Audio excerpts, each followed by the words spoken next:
Desafio rápido de linha do tempo. Como um pequeno movimento na Judéia se tornou uma religião mundial, vamos acelerar pelos primeiros séculos do cristianismo, ponto a ponto, para você ver a reação em cadeia se desenrolar. Por volta do ano 30 d.C., um professor judeu chamado Jesus é executado por Roma. Seus seguidores dizem que ele ressuscitou dos mortos. Começam a compartilhar seus ensinamentos. Amor ao próximo. Perdão, um reino não deste mundo. A princípio, é um movimento de renovação judaica em Jerusalém e arredores. Anos 40-60 d.C. Entra Paulo, Antioquia, Corinto, Éfeso, Roma, usando as estradas romanas. Línguas comuns como o grego para se mover rapidamente. Ele escreve cartas que mais tarde fundamentam a crença cristã. 64 d.C. Incêndio em Roma. O imperador Nero culpa os cristãos. A perseguição começa. Paradoxalmente, isso espalha a conscientização. Comunidades se multiplicam, em casas, mercados, portos. 70 d.C. O Templo de Jerusalém é destruído. O movimento passa de uma fé centrada no templo para comunidades centradas em reuniões. Escrituras e refeições compartilhadas. Liderança emerge. Bispos, presbíteros, diáconos. Século II. Apologistas defendem a fé em um império cético. Os evangelhos estão circulando. Escritos rivais também circulam. Cristãos debatem. Quais textos nos guiam? Listas locais se formam, caminhando para um cânone compartilhado. Além de Roma, o Egito desenvolve uma forte igreja copta. Na Síria, cidades como Edessa nutrem cristãos de língua siríaca. Rotas comerciais levam a fé para o leste. Tradições dizem que Tomé chega à Índia. Início do século III. Perseguições se intensificam sob alguns imperadores. Cristãos cuidam dos pobres e dos doentes, especialmente durante as pragas. A compaixão se torna um testemunho poderoso. 313 d.C. Virada de jogo. O Édito de Milão.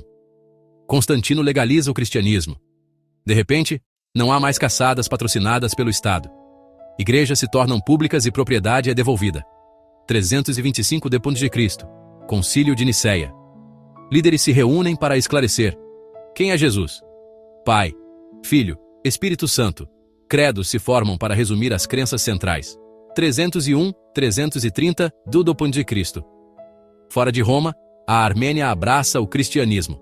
A Etiópia segue construindo uma herança cristã única. A Geórgia se une no Cáucaso. Século IV. A Bíblia toma forma como um cânone reconhecido regionalmente. Tradutores começam a trabalhar. Latim, copta, siríaco, gótico. A escritura se torna multilingüe. E a mensagem se torna portátil. 380 d.C. Teodósio torna o cristianismo a religião oficial do império. A influência cresce, mas também as tensões. Concílios continuam. Constantinopla, Éfeso, Calcedônia. Enquanto isso, as missões seguem em frente. Norte da África produz pensadores como Agostinho. Mosteiros surgem, centros de oração, aprendizado e serviço social. Na Irlanda e na Grã-Bretanha, missionários levam a fé para novas fronteiras. Por volta de 451 d.C., o cristianismo não é um movimento isolado. É uma rede através do Mediterrâneo, Oriente Médio, partes da África, Europa, Rota da Seda, alcançando a China no século VII. Diferentes línguas, liturgias e culturas. Mas uma história compartilhada centrada em Jesus. Então, o que impulsionou a ascensão global? Uma mensagem cativante sobre esperança, graça, línguas em comum, estradas em comum, comunidades conhecidas pelo cuidado. E o poder das ideias que cruzaram fronteiras mais rápido que exércitos. Se você quiser se aprofundar em qualquer parada, Viagens de Paulo, os concílios, as igrejas na Índia, as igrejas na Etiópia. Diga qual gancho puxar em seguida e eu abro esse capítulo.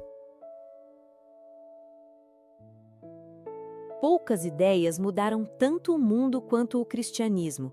Ele começou como um movimento pequeno, nas margens do Império Romano, numa província agitada chamada Judéia. Em poucos séculos, deixou de ser perseguido como seita perigosa e passou a moldar leis, calendários, arte, guerras, moral e a própria noção de Ocidente. Entender essa história não é só falar de fé, é falar de poder, cultura, conflito e identidade. Para entender a origem, precisamos entrar no clima do século I. A Judéia era um barril de pólvora, domínio romano, impostos pesados, tensões internas entre grupos judeus, expectativas messiânicas e uma sensação coletiva de que Deus interviria na história. Fariseus, saduceus, zelotes e outros grupos disputavam interpretações e estratégias.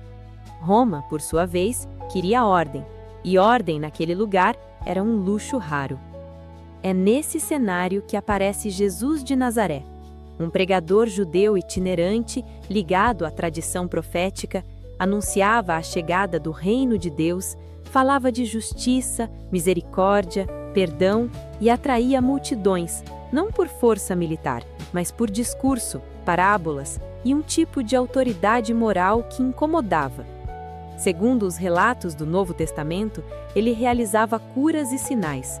Historicamente, o que sabemos com segurança é que ele ganhou seguidores, gerou tensão e acabou executado. A execução por crucificação, punição romana para rebeldes e criminosos, parecia o fim do movimento. Crucificação era um recado público, não desafie Roma. Só que aqui acontece a virada que muda tudo. Os discípulos passam a proclamar que Jesus ressuscitou. Essa afirmação, verdadeira ou não no campo da fé, é historicamente explosiva. Ela dá ao grupo uma convicção radical e uma mensagem simples, repetível e mobilizadora. Um mestre morto vira o centro de uma esperança cósmica. Nos primeiros anos, o cristianismo ainda é, em muitos aspectos, um movimento dentro do judaísmo. Os seguidores de Jesus frequentam o templo e sinagogas, discutem escrituras e preservam práticas judaicas. Mas a mensagem começa a cruzar fronteiras sociais. Pobres, mulheres, escravos, estrangeiros. A ideia de uma comunidade onde não há judeu nem grego, uma frase associada às cartas de Paulo, era uma bomba cultural em um mundo rigidamente hierárquico. E então entra um personagem decisivo para a expansão: Paulo de Tarso, judeu helenizado, cidadão romano, fluente no mundo grego. Ele transforma o cristianismo numa fé que pode viajar. Suas viagens missionárias pelo Mediterrâneo e suas cartas, que circulavam como instruções e fundamentos, criam uma rede. Aqui aparece um detalhe crucial: o Império Romano, sem querer, fornece a infraestrutura da expansão. Estradas, rotas marítimas, relativa estabilidade, a chamada Pax Romana, e uma língua comum no Oriente, o grego koiné. O cristianismo encontra uma internet antiga. Paulo também enfrenta o grande debate inicial: os não-judeus precisam seguir toda a lei judaica para fazer parte do movimento? A resposta, que se consolida, aos poucos, abre as portas do mundo gentil. Isso é um divisor de águas. A fé deixa de ser uma esperança localizada e vira uma proposta universal. Em vez de depender de etnia e costumes, depende de adesão, batismo, comunidade e crença em Jesus como Cristo. Mas expansão não significa aceitação. Durante os séculos I a III, o cristianismo cresce sob suspeita. Aos olhos de muitos romanos, ele parecia estranho, recusava cultos tradicionais, não adorava o imperador, reunia-se em casas, falava de um rei diferente. Rumores surgiam, perseguições aconteciam em ondas, às vezes locais, às vezes mais amplas. E aqui nasce um motor simbólico poderoso: o martírio. Quando um movimento cria heróis que não recuam, ele cria identidade. A morte vira testemunho. Ao mesmo tempo, a organização se fortalece. Comunidades criam lideranças, bispos, diáconos, regras de ajuda mútua, cuidado com pobres e doentes. Em um mundo com pouca assistência social, esse detalhe vale ouro. O cristianismo não se espalha só por ideias, ele se espalha por redes de cuidado, pertencimento e disciplina comunitária. Então, chega o século IV e a história vira de cabeça para baixo. O imperador Constantino adota uma postura favorável aos cristãos e, com o Edito de Milão, 313, o cristianismo passa a ser tolerado. Atenção, isso não significa que do dia para a noite todo mundo virou cristão. Significa que a religião sai da clandestinidade e passa a ter espaço, proteção e, inevitavelmente, política. Quando o Estado para de perseguir e começa a apoiar, uma religião muda de escala. Mas com a escala, vêm os problemas. Unidade doutrinária. Um império quer estabilidade, e debates teológicos podiam virar crise social. O Concílio de Nicéia, 225, surge nesse contexto, tentando definir o núcleo da fé sobre a identidade de Jesus e a linguagem adequada para falar de Deus. Não é só religião, é também a administração do consenso. E quando uma crença vira norma, aparecem as linhas do que é ortodoxo e do que é herege. A expansão cria fronteiras. No fim do século IV, com Teodósio, o cristianismo se torna a religião oficial do império. E aqui acontece um fenômeno histórico clássico. O perseguidor e o perseguido trocam de roupa. A fé que era marginal agora convive com poder institucional, privilégios e disputas internas. Isso produz uma herança gigantesca e ambígua. Por um lado, a Igreja ganha estrutura, escolas, bibliotecas, influência intelectual. Por outro, surgem tensões sobre pureza espiritual versus poder político. É nesse clima que o monaquismo floresce. Homens e mulheres indo para o deserto, buscando vida austera, oração, disciplina. Parece fuga, mas vira força cultural. Mosteiros se tornam centros de cópia de livros, preservação de conhecimento, produção agrícola, acolhimento de viajantes. Enquanto o mundo romano ocidental começa a se fragmentar, muitos mosteiros viram ilhas de estabilidade. E a expansão continua, agora em novas direções.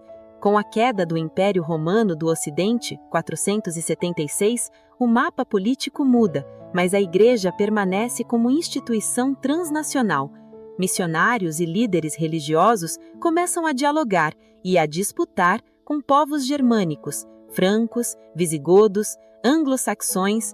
A conversão do rei franco Clovis, por exemplo, é frequentemente lembrada como marco simbólico. Quando um líder adere, uma elite segue e toda a cultura começa a se rearranjar. A Irlanda e depois a Inglaterra se tornam centros missionários importantes. A Sé viaja com livros, cantos, liturgias e também com alianças. O cristianismo vai se adaptando, incorpora línguas locais, ressignifica datas, dialoga com costumes. Nenhuma religião que sobrevive por séculos permanece pura no sentido químico. Ela se mistura com o chão onde pisa. No Oriente, a história segue outro ritmo. Constantinopla ganha protagonismo e o cristianismo oriental desenvolve tradições teológicas e litúrgicas próprias. Com o tempo, diferenças culturais, políticas e religiosas entre Oriente e Ocidente crescem, e isso prepara o terreno para futuras rupturas, como o Grande Cisma de 1054. Mas até ali, o ponto principal já está claro. O cristianismo deixou de ser uma chama local e virou incêndio continental. Por que ele expandiu tão rápido? Alguns fatores se combinam como engrenagens. Uma mensagem universal, que prometia sentido e esperança em tempos duros, redes comunitárias que ofereciam pertencimento e cuidado social, a infraestrutura do Império Romano, que conectava cidades, a produção de textos e cartas que padronizavam ensino e identidade, e depois o apoio político, que acelerou a institucionalização. Mas a expansão também cobra um preço. Quando uma fé cresce, ela vira arena de disputas, por poder, por interpretação, por autoridade, e isso vai definir os próximos capítulos: cruzadas, reformas, cismas, colonizações e também arte, universidades, filosofia e transformações morais profundas. E aqui, no fogo do conhecimento, a ideia é fazer exatamente isso: enxergar a história sem clichê, sem caricatura, entendendo como crenças mudam sociedades e como sociedades mudam crenças. No próximo vídeo, a gente entra na Idade Média cristã, como a Igreja virou a grande coluna do mundo europeu e o que isso custou. Se você curte história narrada com contexto e linha do tempo, já se inscreve, porque essa chama só está começando.